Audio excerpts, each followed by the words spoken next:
ABC News, and they were doing a special on AIDS in the black community. Did anyone see that special on AIDS in the black community? And it was pretty intriguing, actually. As I say, much of what we're hearing in the message or preaching of today's pulpits, in my view, is very heavenly minded, but it's not that earthly good. And we're just finding a new way to tell old stories. And I don't know about you, but having been raised in church and been in church all my life and having seen what works and what doesn't work, I'm just going to tell you that doesn't work.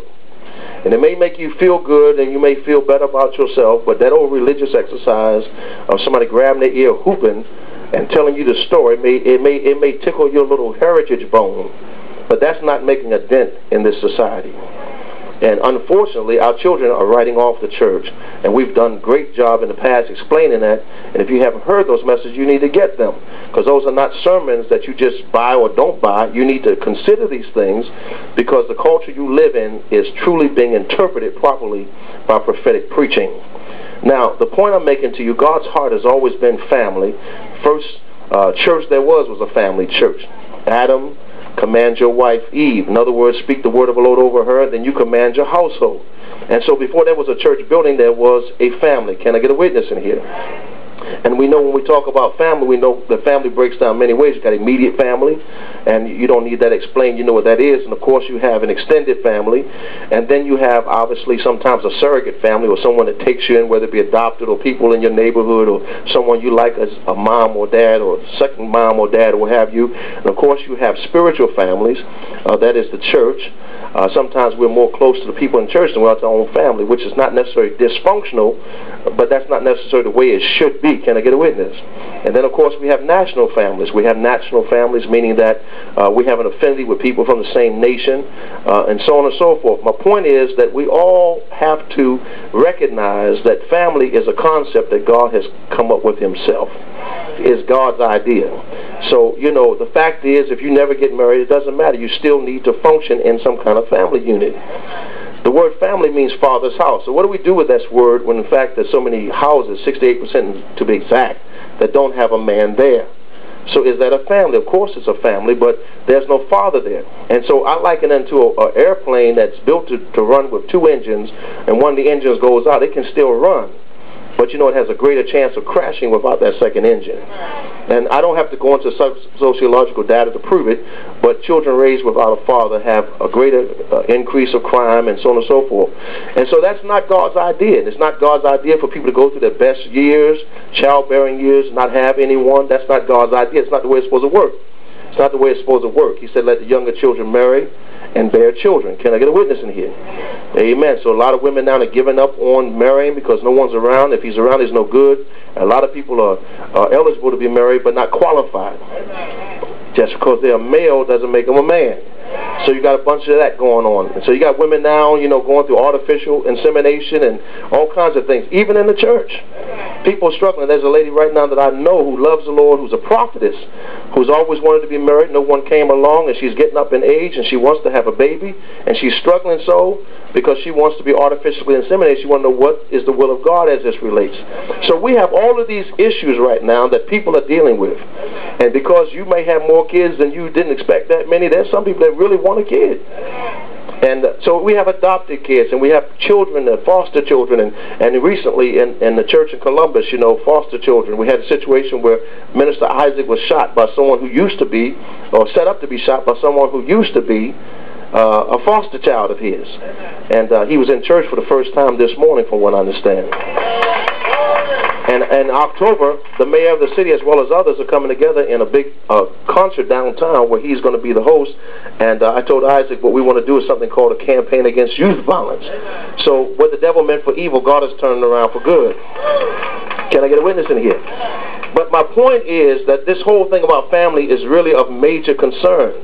Major concern. And, you know, it never ends. We have graduated our daughter from the house. She's now married. She came back off her honeymoon yesterday. She stopped by the house. It was good to see her. Of course, she's got a bigger smile now than before she got married. And I wonder why, but she was smiling nonstop. And she said, I got to go. Y'all ain't helping me in here. And it's all wonderful. And I got up last night, and it's so strange because she's not in the house. You know, I'm so used to that dad thing, like, where are my children? And here come Brian walking in the house after 3 o'clock. And, you know, my rule is pretty much try not to be out after 2. but sometimes they are out afterwards for whatever reason. But Brian's always out witnessing and sharing the gospel with people. And I've learned, how many know you got to learn how to deal with your children? And so, you know, he didn't expect to see me up, but I was up at the kitchen studying. He walked in, and I just said, hi, how are you doing? And, you know, so on and so forth. I asked him, did he plan on going to church this morning? It's so late, and so on and so forth. But I have to learn how to deal with him. The other night he missed Bible class, and I wanted to do the dad thing. You know, I wanted to do the dad thing. Where you been, and so on and so forth. Why didn't you come? You missed the week before as well. Come to find out he was out witnessing to somebody. I have a different philosophy. I think he should have been at church. But what I'm saying to you, you learn over the years how to come at your children and how not to come at them, because the Bible said, fathers, provoke not your children to wrath.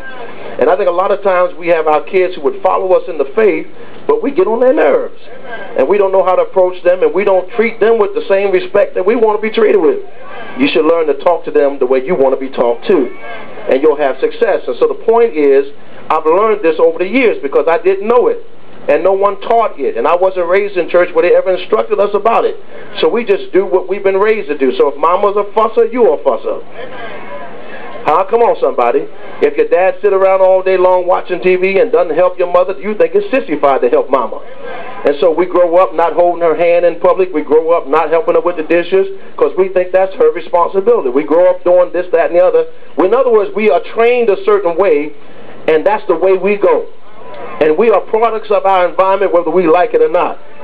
And something is wrong with this picture because, you know, when Israel began to have babies back in the day when they came after Moses to kill him, they couldn't because God allowed him to be saved, which is what he's doing with our children. He's allowing them to be saved. A lot of them are not being saved, but that's because we don't understand they're under covenant. But if we understand they're under covenant, we can get our children saved. They got to respond for themselves, but you can get them saved now. Believe on the Lord, and you and your household, y'all ain't saying nothing to hear, you and your household shall be saved. I believe they didn't say they will be right away, but they shall be. In other words, it will take some time, but your child is coming into the kingdom. So we got to learn, we got to have wisdom in winning souls, even the souls of our children. Can I get a witness? And so, you know, but anyway, the point is the children of Israel, when they began to give birth, they were stronger than the Egyptians. Anyone in covenant is stronger than people outside of covenant. So our children should be stronger. And in the book of Daniel, it says the 3 Hebrews put God to a test, and 10 days later, they were 10 times better. And it said in Isaiah 8 and 18 that our children shall be signs and wonders. And Psalm 127 said our children are arrows in the hands of a mighty man, and they're the heritage of the Lord. So all of these scriptures, and I could give you about 150 more in the next 5 minutes, but suffice it to say, our children are supposed to be all that. So then why are they struggling the way they're struggling? And why are they not measuring up to their potential? And why are they breaking our hearts? And why are they not following us in the faith? And why does it take them so long to catch on fire? There's something wrong here. There's something wrong here. And when you violate a child, or when you have somehow, you know, done things to mess up the psyche of a child, that stuff comes up to bite you years later. While you still have control, they still in the house, you still got your thumbs down on it. But I'm telling you, 45, 60 years later, they'll be seeing some psychiatrists jacked up in their brain because of something that happened to them. Y'all ain't gonna help me. My mother was an alcoholic. Pastor Rick was a teenage alcoholic. When you stop drinking and get saved, it doesn't mean that thing is not gonna still try to work against your seed. And he went through a number of changes in his life over something that hit him when he was a teenager. Why did he start drinking? He didn't start drinking because he couldn't pay his bills. He didn't start drinking because he was having so much pressure. If you hear his testimony, you understand. And so anyway, the point is, you could be raised in church, godly mother, godly grandmother. My uncles and aunts, all of them went to church, and guess what? Almost all their kids are jacked up. In jail, on drugs. Y'all ain't helping me in here. And so growing up in this kind of environment, you know, we looked at religion as something that, you know, you have because in this life you shall have great tribulation. But the unfortunate thing about it, the only scriptures we could quote were a man's foes will be there of his own household. In other words, we were used to having dysfunction. We were used to having husbands and wives that didn't get along. We were used to seeing them at Christmas and Thanksgiving. I don't know why y'all looking at me funny.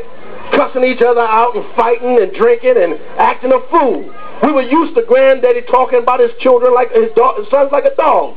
We were used to our aunts having babies out of wedlock. We were used to their marriages not working. Are you listening to me? That's what we grew up in. It was expected that when we came of age, we were going to be on drugs too. All my cousins just about in jail, so on and so forth. How does that happen when all of these aunts and uncles going to church?